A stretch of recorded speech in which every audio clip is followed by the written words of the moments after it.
Deus abençoe as nossas irmãs, todo mundo trabalhando para o Senhor, glória a Deus. Gente, vamos lá.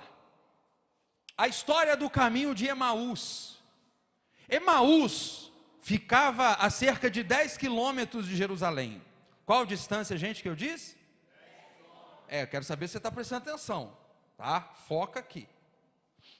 10 quilômetros de Jerusalém. E 10 quilômetros não dá tanta coisa assim. 10 quilômetros, você não chega, você passa um pouco do Gagé ou nem chega no Gagé? 10 quilômetros, por aí. Daqui da igreja nem chega no Gagé, né? Você for a pé aqui, você desce o centro, até você virar lá embaixo, não chega no Gagé 10 quilômetros. Emaús, foca aqui por favor, era um lugarzinho a cerca de 10 quilômetros de Jerusalém. Jesus ressuscitou no domingo pela manhã. Que dia, que hora que Jesus ressuscitou, gente? Domingo de manhã, bem cedo, é assim que diz a Bíblia. Estava amanhecendo, Jesus ressuscita, tá? Bem cedo. Jesus foi visto por Maria Madalena, que foram levar um perfume para ungir Jesus na sua morte. Chegaram lá, não encontraram com ele na sepultura. O anjo disse assim: ele não está aqui, ele já ressuscitou. Glória a Deus. Encontraram a pedra do sepulcro removida, fora do lugar. Depois elas disseram para Pedro, para os discípulos, eles vieram correndo, isso tudo de manhã bem cedo, o sol já tinha acabado de nascer, eles chegaram ali naquele sepulcro, não viram nada, conversaram, procuraram, estava vazio ali e tal. Depois Jesus apareceu a Simão, enfim, várias coisas aconteceram ali nas primeiras horas do domingo.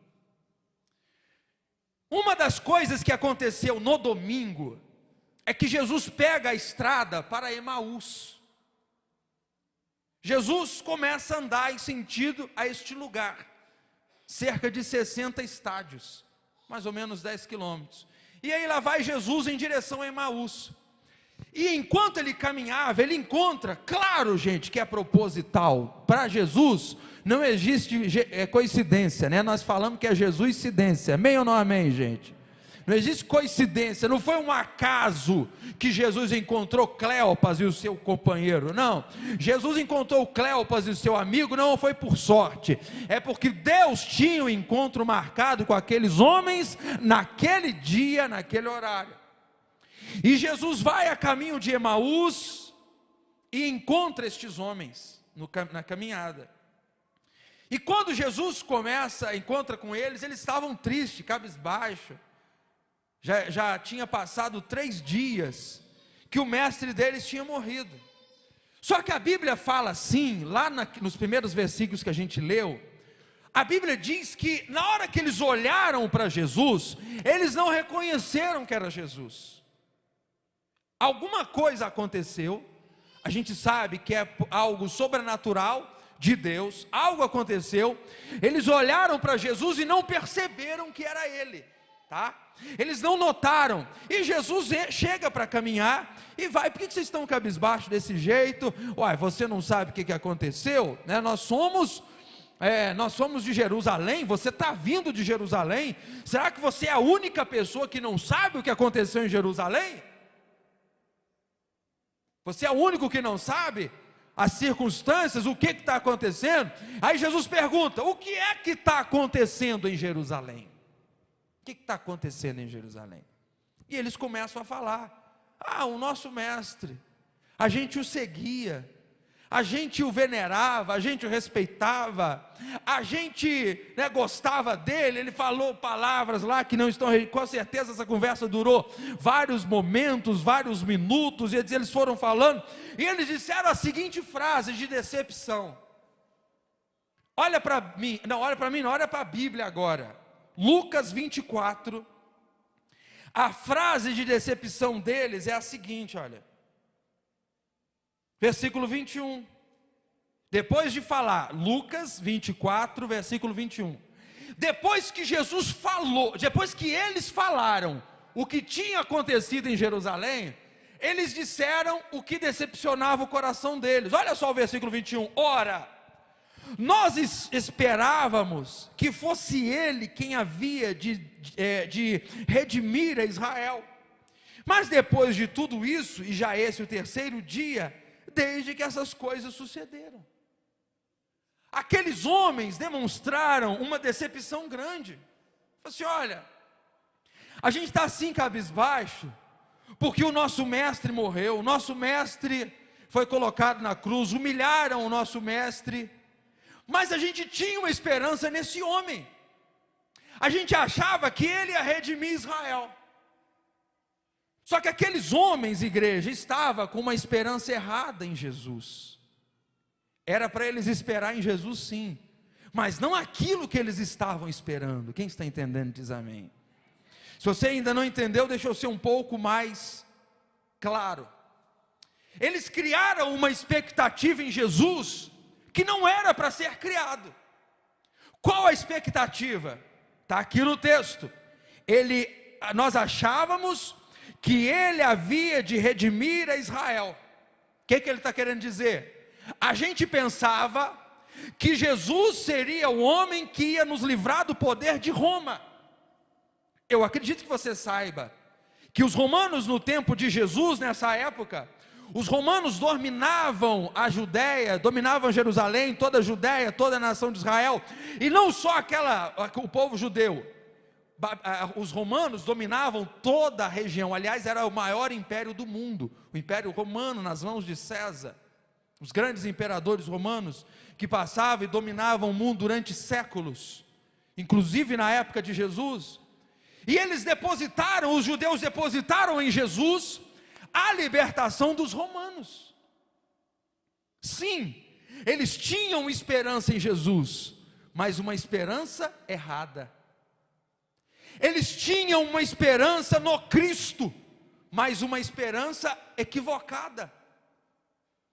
Irmãos, eu quero chamar a sua atenção aqui para quantas pessoas depositam sim uma esperança em Jesus, mas não de maneira correta.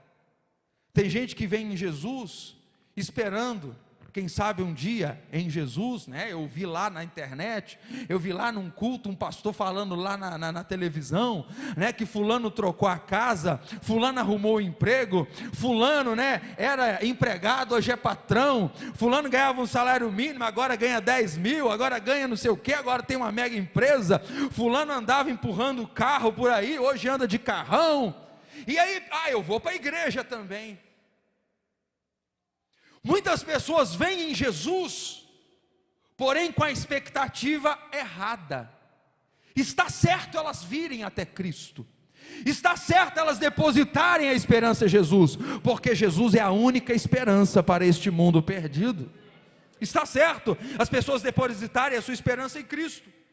O problema é aonde a pessoa coloca a sua esperança, ou no que ela está precisando. Jesus vai trocar meu carro. Jesus não é agência de veículos, meu querido, né? Jesus não é agência de veículos. Jesus vai abençoar que eu vou morar numa mansão, porque tem um testemunho falando que mora. Irmão, Jesus não mexe com imobiliária, né? Não, Jesus não trabalha na imobiliária. Porque eu ouvi um testemunho que uma pessoa foi curada, eu ouvi um testemunho que alguém foi liberto disso, foi liberto daquilo, uma pessoa disse, então eu vou até Jesus. Irmãos, essas coisas, elas até nos servem inicialmente para chamar a nossa atenção e voltar a nossa atenção para Jesus, mas não é nessas coisas que a gente deve depositar a nossa expectativa em Cristo. Amém, povo de Deus? Quem é crente aqui diz amém. Infelizmente, muitas pessoas têm essa expectativa, e o apóstolo Paulo, falando sobre essa expectativa, aliás, ele estava falando de ressurreição, mas ele aborda esse assunto em 1 Coríntios capítulo 15, ele diz, se esperarmos em Cristo somente nessa vida, somos os mais miseráveis de todos os homens. A nossa esperança em Cristo não está por causa das coisas dessa terra, a nossa esperança em Cristo está porque nós temos uma promessa de um reino nos céus, onde nós vamos morar por toda a eternidade, aleluia. Obrigado, Jesus, em Ti depositamos a nossa esperança, aleluia. E aí as pessoas criam uma expectativa errada. problema destes homens, Cleopas e o seu amigo, né? Nós esperávamos que ele fosse o que ia remir Israel. A gente pensava isso. E a nossa esperança morreu junto com ele, porque ele não remiu Israel. Pelo contrário, Jesus foi ainda humilhado pelos romanos. Jesus foi humilhado, tá? Os romanos, quando eles olharam para Jesus, quando eles olhavam para os soldados romanos, você imagina a cara de decepção dos judeus que acreditavam nisso. Quando os romanos pegaram uma coroa de espinho e colocaram na cabeça de Jesus e disseram: viva o rei dos judeus. Pegaram uma cana para servir de cetro, de deboche, né? E colocaram na mão de Jesus e disseram: salve o rei dos judeus. Pegaram a cana e pá, no espinho que estava na cabeça de Jesus, aquele espinho cravou ainda mais, o sangue escorreu na face de Cristo. Quem tinha expectativa errada sobre Jesus, certamente pensou assim: puxa vida, olha lá o nosso Salvador, morrendo na mão dos nossos opressores. Olha aí o que a gente estava esperando, a gente achava que era ele, a gente pensava que fosse ele. Eu já disse aqui na igreja algo, eu vou repetir agora, os advogados de Judas Iscariotes, você sabe que até Judas arrumou advogado, né, gente? Até Judas tem seus defensores. Tem, Judas também tem, né? Os defensores de Judas dizem que ele tentou armar uma coisa ali, uma rebelião, porque prendendo Jesus, o povo ia se revoltar, e eles iam virar-se contra Roma e tal, justificativa tola. Mas era isso que eles pensavam naquele tempo. Jesus ia se voltar contra o Império Romano, irmão, mas não era esse o propósito de Deus. A Bíblia diz que Jesus veio para buscar e salvar o que se havia perdido. A Bíblia fala, o próprio Jesus falou: porque Deus amou o mundo de tal maneira, que deu o seu Filho unigênito, para que todo aquele que nele crer não pereça, mas tenha a vida eterna. Jesus veio, meu querido, não foi para trocar o seu carro, não foi para te dar uma casa. Jesus veio, não foi para te dar saúde, apesar que tudo isso Ele dá, mas Jesus veio para preparar o seu caminho para as mansões celestiais, para você ter vida eterna em Cristo Jesus, para você ter vida eterna em Deus. Para isso que Jesus veio. O apóstolo João disse: para isso se manifestou o Filho do Homem, para desfazer as obras do diabo. A gente esperava que ele fosse redimir Israel. Expectativa errada. E aí falando ainda sobre expectativa errada, para eu passar para o próximo tópico, tem gente que tem expectativa errada no pastor. O meu pastor é nota 10. Não, irmão, eu vou pedir a vocês de novo. Quantas vezes eu já pedi isso aqui? Não dá nota 10 para mim, porque vocês vão cair do cavalo. Eu não sou nota 10, tá? Eu não sou nota 10. Já vai devagar para você não frustrar comigo. Olha, gente, aquelas irmãs dessa igreja, as abençoadas. Irmão, elas é mesmo, mas elas falham com você também. Elas um dia vão falar com vocês, igual eu posso falhar com você. Mas, nosso Deus, aquele irmão, todo dia que eu vou na igreja, ele dá um sorriso para mim. Não sou dentista não, mas ele dá um sorrisão para mim, todo culto. Irmão, se você vier na igreja por causa do sorriso do irmão, o dia que ele ficar de cara fechada, que tiver passado um problema, você vai sair da igreja por causa que o irmão não deu um sorriso para você? Não pode. Você está compreendendo? A nossa expectativa não pode estar nas pessoas, a nossa expectativa está em Jesus. Por isso que Paulo falou, olhando para Jesus, que é o autor e consumador da nossa fé. É isso. Me fala uma coisa, quantas pessoas você viu sair da igreja porque se frustraram com pessoas daqui de dentro? Não vou nem falar de outros lugares, não. Eu não estou lá, eu estou aqui, eu tenho que cuidar de vocês, eu não tenho que cuidar de outras igrejas, né, irmão? Tenho que cuidar de vocês. Quantas vezes a gente viu gente sair da igreja por causa disso? Não, irmão, então não coloque a sua expectativa de maneira errada, canalize a sua expectativa de maneira certa. Versículo 21, Lucas 24, 21. Nós esperávamos que ele fosse redimir Israel. Não, Jesus não veio para libertar os israelitas dos romanos. Jesus veio para libertar o homem do seu pecado, aleluia. É para isso que Deus se manifestou. Não foi para libertar os judeus dos romanos. Não foi para isso. Você está aqui na igreja não é para você achar o louvor bonito. Você está aqui na igreja não é para fazer amizade com os irmãos. Você está aqui na igreja não é porque as pessoas riem para você. Você está aqui na igreja porque você ama Jesus e você precisa ir para o céu. Então, irmão, levante a sua mão e fala: Jesus, segura na minha mão e não deixa eu largar da sua mão não, Jesus, aleluia. Não deixa eu largar da sua mão não, Jesus. Expectativa errada, aí a pessoa se frustra, entendeu? Então eu já estou te preparando para isso. Nós pensávamos que ele fosse redimir Israel, e aí Jesus está conversando com eles, a conversa continua, aí Jesus é que começa a falar, irmão, e quando Jesus começa a falar, as coisas são maravilhosas, as coisas mudam quando Jesus começa a falar. Quem quer ouvir a voz de Deus aqui? Aliás, você já está ouvindo, né? Você já está ouvindo Deus falar com você. Aí Jesus começa a falar. Até então Jesus estava escutando. Aí Jesus vai começar a dizer. Jesus pega os exemplos bíblicos e começa a falar com aqueles homens. Eram dois, Cleopas e o seu amigo, correto? Cleopas e o amigo. E aí Jesus começa a falar das escrituras para eles. Jesus fala assim: olha, escute uma coisa, vocês sabem as escrituras? Vocês esperavam que ele fosse o Cristo? Mas quem é o Cristo? Jesus está dizendo. O que o Cristo viria fazer? Muito provavelmente, irmãos, Jesus recitou o Salmo 22 para aqueles homens.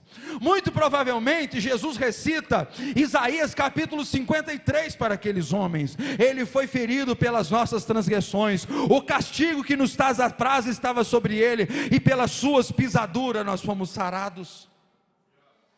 Jesus começa a recitar a Bíblia para eles. Aí eu pulo aqui para o versículo de número 27. E começando por Moisés, discorrendo por todos os profetas, expunha-lhes o que a seu respeito constava em todas as escrituras. Jesus falando dele mesmo, o que constava nas escrituras. Olha, vocês esperavam o que em Jesus? O que vocês esperavam desse homem? Jesus falando dele mesmo, mas em terceira pessoa, porque os homens não estavam o reconhecendo, né? Jesus falando dele próprio. Olha, a profecia diz assim, assim, assim. Você lembra daquela profecia lá do livro de Zacarias? Pois é, você lembra daquela profecia lá de Jó? Você lembra da profecia de Gênesis? Você lembra da profecia lá no Salmo? Você lembra do que disse Isaías? E Jesus ia recitando toda a escritura para aqueles dois homens. E nada deles abriram os olhos. Eles estavam vendo uma pessoa comum, eles não viam Jesus. Mas Jesus falava com eles das escrituras. Irmãos, quem ama ouvir as escrituras? Quem ama ouvir a palavra de Deus aqui? Você ama ouvir a palavra? E a Bíblia diz que eles lhes expunha as escrituras. Chegaram no lugar. Aí a gente chega no final aqui. Eles chegaram em Emaús, os dois homens e Jesus. Andaram e chegaram lá. Quando eles chegaram em Emaús, Jesus disse: eu vou continuar a caminhada, tchau, bênção, tchau, deixa eu continuar. Eles falaram: não vai embora não, a conversa está boa, o papo está bom, fica conosco, vamos lá em casa, vamos fazer um lanche, vamos comer alguma coisa. É o texto do versículo 29, né? Fica conosco, porque já é tarde, o dia já está começando a declinar. Como é que você vai andar agora? Daqui a pouquinho já está escurecendo. Vamos ficar conosco. E o que eles fizeram, irmão? Quando você recebe alguma pessoa na sua casa, o que você faz? Você coloca uma mesa para essas pessoas, para a pessoa que você recebe. Amém, gente? Você coloca uma mesa. Jesus se assenta na mesa, e aí Jesus mesmo, diante daquela mesa, pega o pão, consagra o pão a Deus, parte o pão e dá para aqueles homens. E a Bíblia diz que na hora que Jesus dá o pão para Cleopas e seu amigo, Aí eles perceberam, versículo 31, então se lhes abriram os olhos e o reconheceram, mas ele desapareceu da presença deles.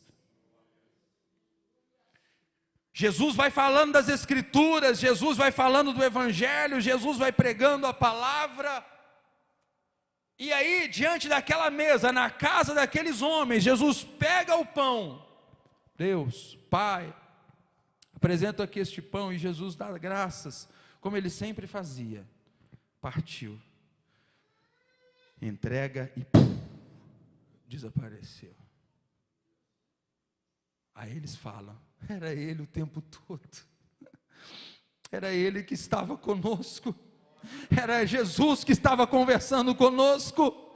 E aí diz a Bíblia, é por isso que o nosso coração ardia, enquanto ele pregava, enquanto ele falava das Escrituras, o nosso peito estava cheio, o nosso coração ardia dentro de nós, era ele, era ele, era ele, aleluia, era ele, era ele, era ele, era ele, era Jesus que estava aqui, era Jesus o tempo todo, e a gente não percebeu.